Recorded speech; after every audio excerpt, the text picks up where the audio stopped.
As I go to the barn to do the morning milking, I ponder how unsettled the world is. What can I do to make my home more pleasant to help with the ugliness of the world?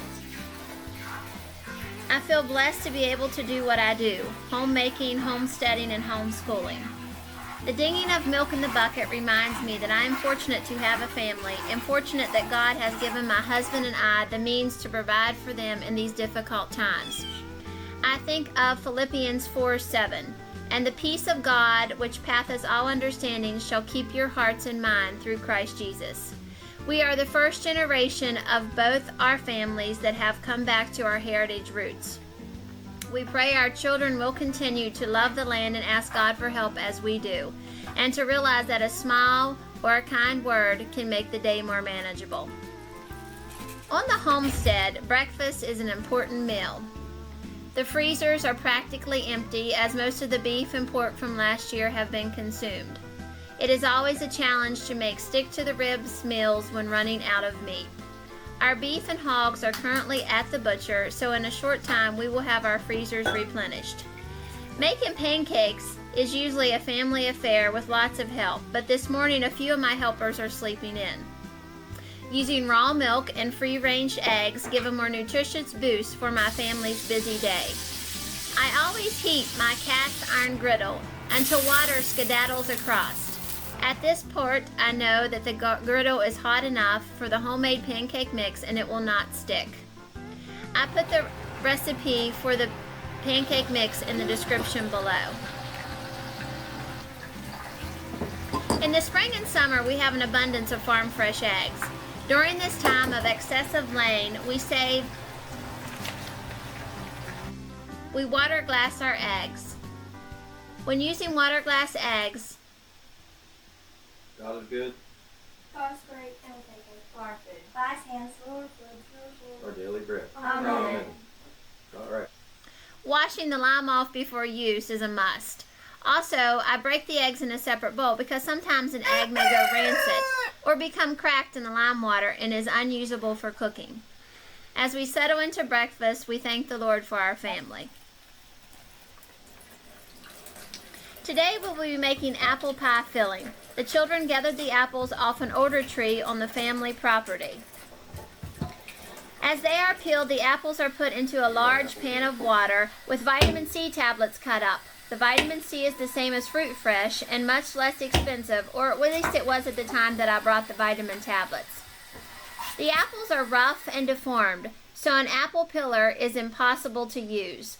We peel them by hand and enjoy a fun, family-filled time together. It is always so good to have everyone pulling together as one to complete a task.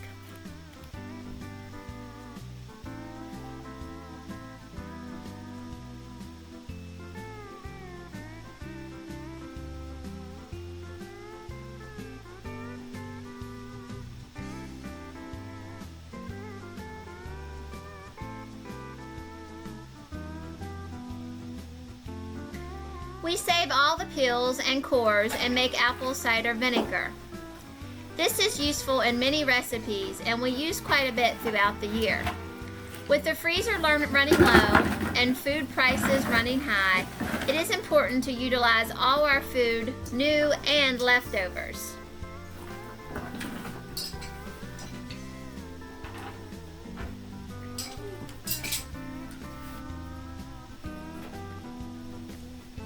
Are you done with that bucket?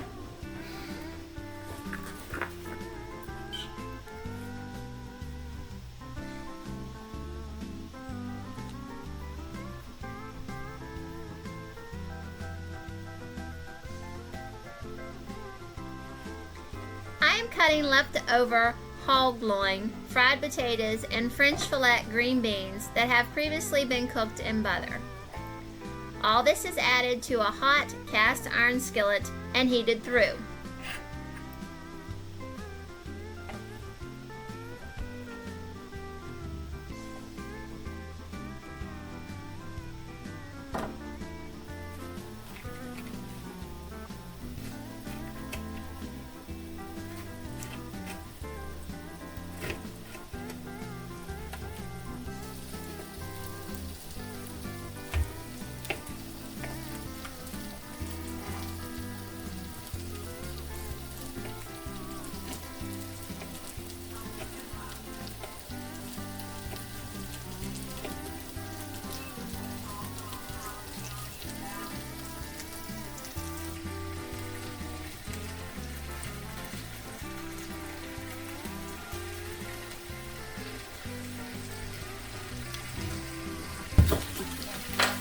give a new twist to the leftovers, I am using bone broth as a base for a gravy. The gravy will then be poured over the meat, beans, and potato mixture. Bone broth is loaded with so many vitamins and minerals, and I give it to my family as often as possible to give them the boost they need to finish the day. We use pork, beef, and chicken bones to make many jars.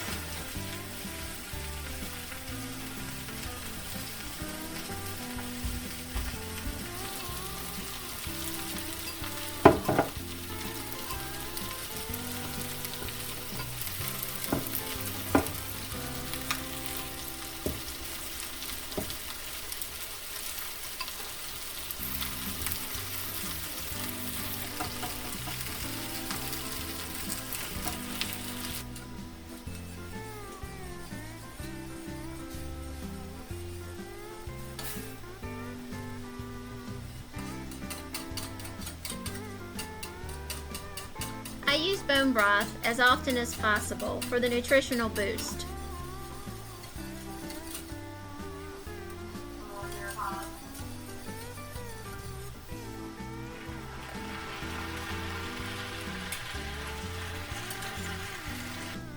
As we begin eating, we thank the Lord for providing everything that is on the table from our little homestead.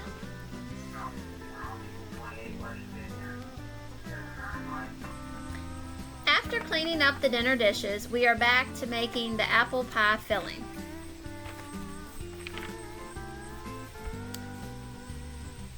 Canning apple pie filling at home means you are just minutes away from having a pie in the oven.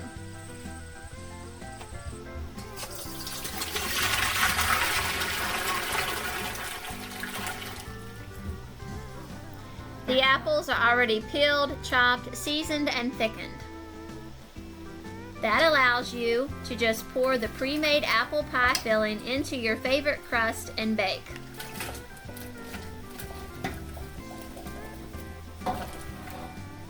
While many people bemoan canning, a lot of work, really, it just prepares food to make home-cooked meals simpler later on. After peeling and chopping, the next step is blanching the apples. It may seem a bit strange to pre-cooked apples that are going to be canned and then baked in a pie, but bear with me here. It's a quick 1-minute blanch that mostly serves to preheat the apples and drive off air within the fruit. When raw, packed for canning, the fruit always floats because it contains a surprisingly amount of air. When tossed in the boiling water, the water stops boiling, but the apples bubble. All that air would have been taking up space in our canning jars, but now you have extra apple flavor.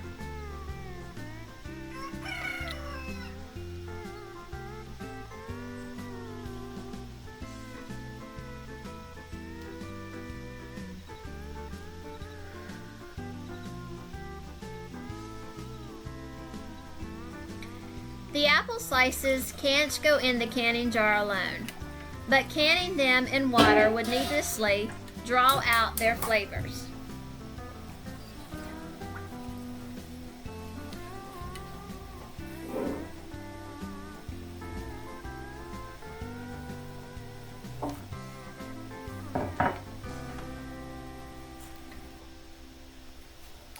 They are canned in a gel, thickened with flour, and seasoned with sugar and spices. Apple pie filling thickened with flour is not FDA approved, but it is tradition approved. The recommended thickener is clear gel.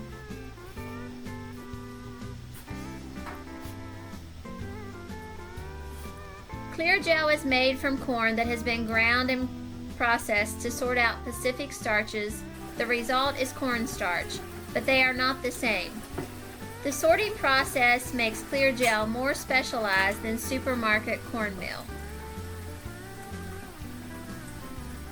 I will post the apple pie filling recipe in the description below. Some days are made by being successful securing something we have always wanted. But today, my day has been made by the working ethics portrayed by my family and the love that we have for one another. Here in our homestead with family and animals that provide for us, the ugliness and hard times of this world seem far away. We are protected here by finding goodness in our crops, our children's smiles, crazy animal and acts, and each other. Thanks for watching. Leave a comment, hit the like button, and subscribe to our channel. Have a blessed day.